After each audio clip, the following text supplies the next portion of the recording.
Hey everyone, if you're really liking what you see here on YouTube, go ahead and hit subscribe, smash that bell, let us know. That way you'll be able to see every time we release a video, and I think that just sounds like really nice.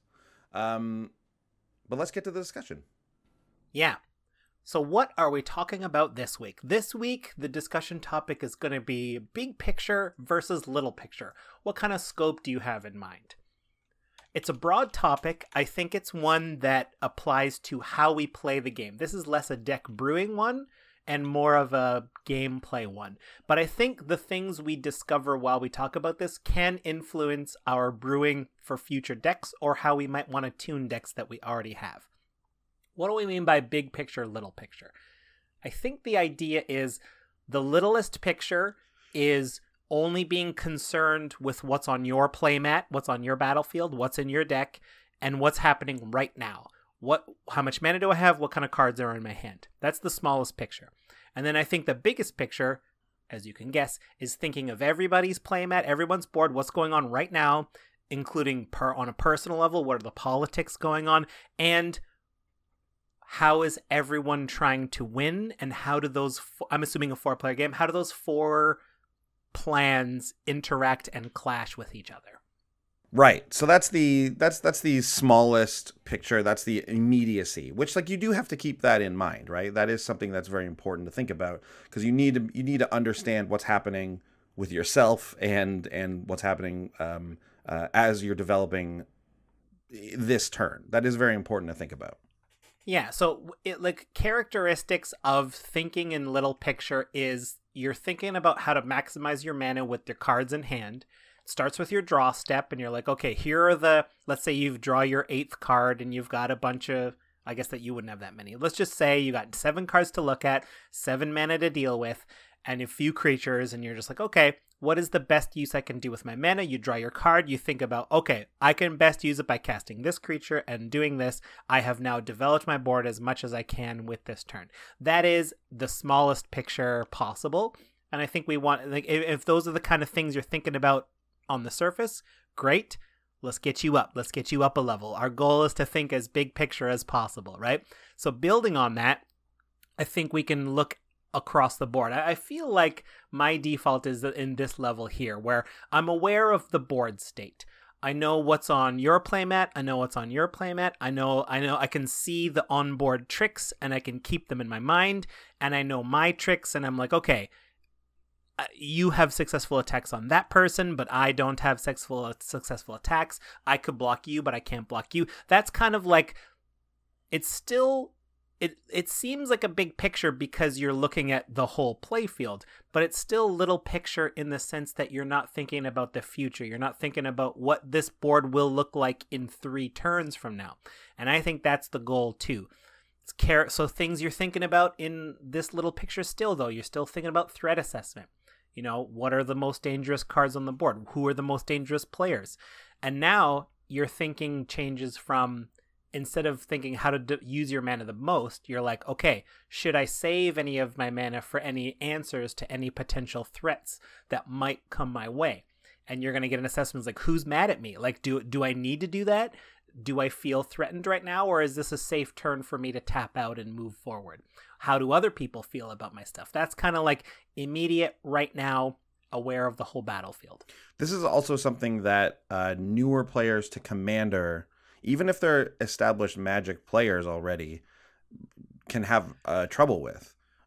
Certainly new players who are new to the game will have a lot of trouble with this. But like I said, even some players, if you're used to playing like 1v1, like if you've come from playing limited only and then you come into Commander, this part can also be very hard because it is so hard to keep track of everything that's going on this board of 4 or even 5 people sometimes, and to like understand how it's going to interact, even just this one turn. Like we're saying, like we're not even talking about big picture yet. We're still talking about what's happening immediacy on the board.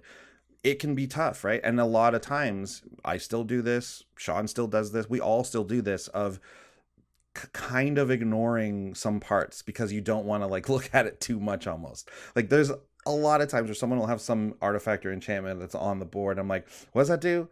and then you pick it up, you read it, or they'll tell you, and then you'll be like, yeah, okay.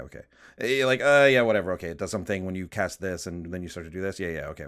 Like, it's like, I can't worry about that right now. I just need to focus on these other things. So being able to worry about that or understanding how that's going to work, it's a hard thing to do. It's tough. That's a perfect example of graduating to a bigger picture thinking, right? Because what you're describing is like, what does that artifact do? Oh, it lets you untap stuff, but it's not doing anything right now? Exactly. Okay, I'm going to ignore it, right? Yes, yeah. So we're only looking at what's happening right now. Yeah. But our goal is enlightenment in the game. Our goal is to think even bigger. So let's expand a little bit further now. So let's look back at our own battlefield. So we're taking away the scope of the other three players, but now we're looking back at our stuff, but we're not looking at this turn. We're looking at future turns. We're looking at how does this deck want to win in a goldfish, right? Like we're talking about like goldfish mode. What does your deck want to do? How close are you to doing that right now? What tools do you still need? So like if you're Voltron, do you have ways to protect your Voltron? Do you have ways to pump up your Voltron? If you're tokens, do you have token makers? Do you have ways to pump them? If you're a combo player, do you have your combo pieces? All of these questions you should know having put your deck together. It's like, okay, what are the steps I need to take to win this game? More attacking, we got some blockers. And that's sort of looking big picture within the scope of your playmat. Yeah, then a lot of these questions get answered in the deck building phase, actually, right? So this is obviously when you're building a deck, you are planning to play it in the future and to have it work out. So you've felt like you've answered these questions in your deck building, but then when it comes to what's happening in the game right now, what's in my hand, you got to be thinking of like, what am I looking to draw? What do I want to do? How do these cards interact together? Like you're still keeping that kind of the same like philosophies you had in your mind when you were deck building and carry them over into the actual game. Yeah, and I feel like characteristically you'll know if you're thinking that way while you play if you are thinking about what cards you want to draw specifically, as opposed to just being like, ooh, what did I draw? Ooh, it's fun to cast, right? Like, which is super fun too, but it's definitely a level above. Like we're hoping to level up our commander play. And this specific thing of being in the game, looking at your hand, looking at what's on your board, thinking to yourself, oh man, I want to get this card that I know is in my deck. And like then drawing something where you're like, why is it like, what, when will I ever need this? Like that kind of thing. That will help you in the future with deck building or obviously tweaking this specific deck. You'll be able to like think back, and as long as it's not just like, I drew, cultivate on turn 12 and I don't need it, and like the card's bad. It's like obviously that's more for the early game anyway. So as long as you're not like doing that sort of thing, but like there's a card here where you're like, wow, this isn't as effective as I thought in this situation. You can take this big picture thing in game and then retroactively apply it and look at tweaks and things like that. It's going to help you big time deck building. They're very hand in hand, the idea of the big picture in game and then what you do outside of the game. Yeah.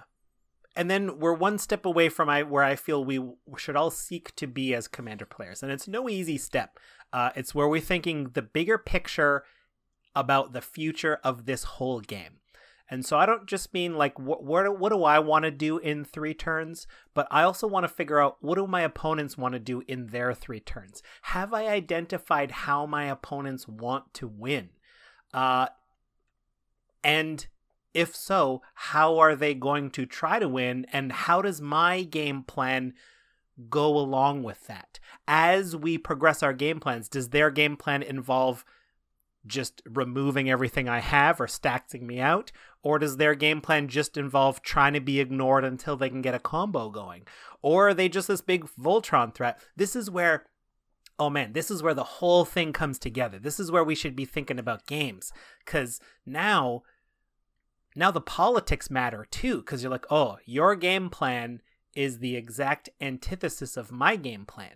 So our game plans they grade against each other so hard that both of us progressing put each other back. Therefore, we should probably make a temporary alliance until we take out these other two, and then finally see who can come out on top, right? Otherwise, we're just knocking each other down until everyone else and letting everyone else build up, right? This is where we're thinking about like, just like, oh, it's so interesting this way. It's funny that you bring this up because like there are also like instances of my deck and your deck like just being opposites to each other where you can't do that. Like, so I've had this happen where like it's a deck that wants to gain a lot of life and then a deck that wants to do a lot of direct damage. Those two are against each other. Yeah, those two are like they're polar opposites, but the damage deck can't just let the life gain deck go, right? You can't just let that go. But this is exactly what I'm talking about. Yeah. But the life gain deck also can't. I mean, they can still do their thing, right? The life gain deck is going to do its thing regardless. And but I even think then it's even more important to make that alliance with that player and just be like, let's deal with these other two because neither of us will get anywhere if we just keep chipping away at each other while we let these two. But then what are those two doing, right? Are they just attacking and blocking? Are they a combo deck? I think it's not easy, let me tell you. Yeah. This is the goal we want to seek to. And then I also think this is especially important. How often does this happen? Where the game sort of turns into archenemy, where one player pulls ahead far enough where the rest of us are like, okay, how do we stop this? Okay, first step is deal with this enchantment. Okay, who can do that? You can now. Okay, and then if you do that, I can deal with this.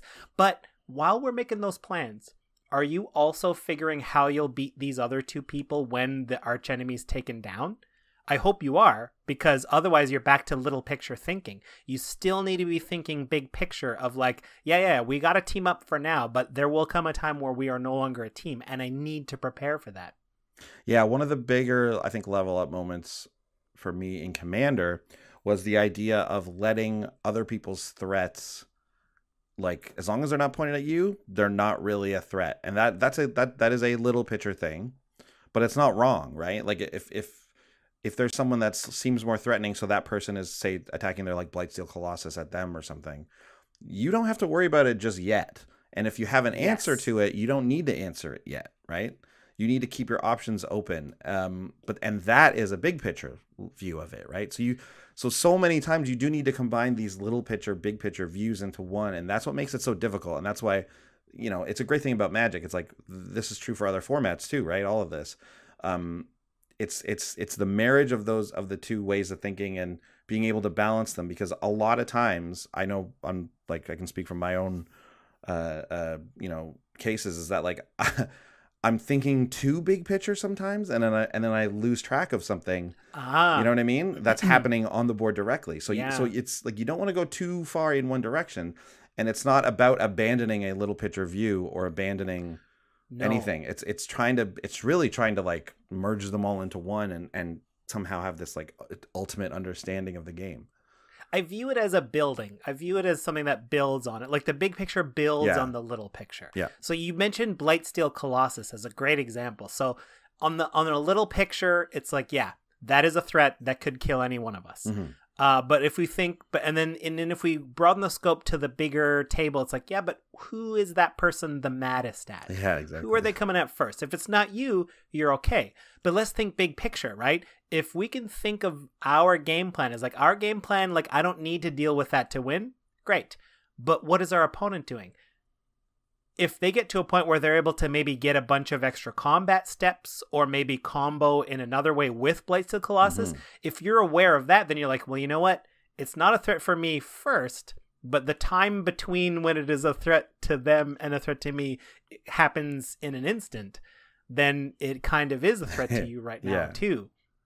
Yeah, it really is about understanding what's going on the board and on their deck, just like all the things you've said, right, about understanding the future of the turns, right? It's like, is this guy's future just attacking next turn? In which case, it's not. That's not as scary. But is this next turn going to be extra attack steps and making this thing unblockable or whatever, right? Whatever it may, or like a Chandra's Ignition or something. Yeah, right. Like all the infect to everybody. Yeah, exactly. So I mean, these are all things that you'll have to like. We all are trying to like keep in our minds and understand all at once, and it's something. I like the way that you've laid this out, the way of thinking about it. Start here, start and I think this is what a lot of people end up doing when they first start playing Commander, right? Like you learn to understand your deck and building the board state you want, and then you learn to understand, oh, he's stopping me, or she's killing me with her stuff. So then you start to understand what's happening on the board around you on that turn, and then big picture, okay, in the future I'll get this though, so this is okay, and then so on, right? So it's a good way to think about it. It's almost like you've got your own little like quadrant. It's not quadrant theory, but it's like it's scope theory. Scope theory. Yeah. And it has nothing to do with mouthwash. Nothing to do. But you should practice good hygiene when you go to Commander Night. Absolutely. Get a little scope always in there. Get a little Listerine in there. Not a problem. You're gonna be talking to people. So one thing I want to think about too. One other point I want to make is that there's going to be times where you're like, I think I know what decks I'm up against. I've seen them before. I know how they work. I know what my deck's doing. And based on this board state here, I'm effectively out of this game. Maybe I got ganged up on a little bit. Maybe I got a little bit of mana screw. Maybe just the cards aren't lining up the way I want them to. Everyone else is having more explosive starts. I don't think I can win this game. And I think as long as we keep our big picture view in mind, that will prevent us from just doing like, well, if I can't win, I'll just ruin your day, right? Like, and just like do those king making moves, which, I mean, this comes down to personal preference here, but I do believe we should accept defeat with honor. And if our deck doesn't go through the way it does, I do not believe in just ruining one person's day, because that, if it doesn't help you win, we should play to win, not play to not lose. And then just playing to prevent someone else from winning is a petty move that could affect future games where people would think of you as that player in future games. Yeah, there's a lot to be said for like, and this could be a whole discussion topic, I think, is like what you do in those situations when you think you're very like your percentage to win is very low, down to almost nothing. Like, what do you do? What can you do? Understanding what your deck does is definitely a big picture thing. Understanding what people are going to be doing. It's like, I'm a big proponent of never, like, obviously never concede. Conceding in Commander is like not a great move anyways. The only the asterisk I want to put on that is if everyone at the table decides one player has the game, and the table mutually concedes. Right? Yeah, that's fair. I mean, that's fine. And if the other player's like, yeah, I'm about to win, basically, so it's fine. Yeah. As opposed to like, oh, this guy got some crazy mana ramp thing happening. Let's all concede and start over. It's like, that kind of sucks. Like, you can all beat that, But for this, it's specifically, it's like, understanding your deck, and then understanding like, can you play it so that they like, you're basically like, you're feigning that you're dead.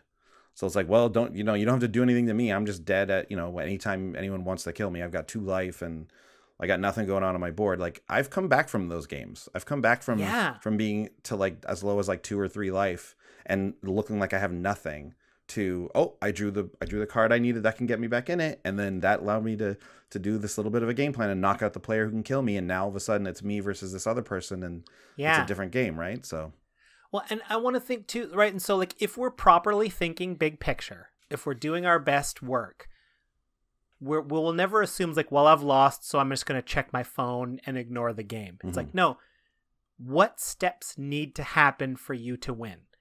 And maybe those steps don't involve your deck. Like, maybe it's like, well, for me to win, player 2 is going to have to knock out player 3 who controls that enchantment that's stopping me.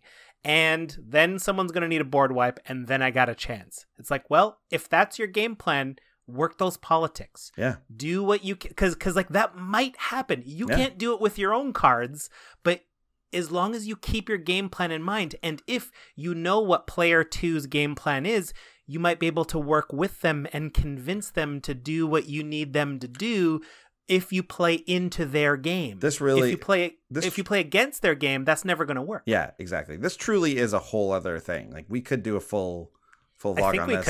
I think we should. Well, yeah, so why don't we wrap it up there? Just leave you something to think about. Yeah.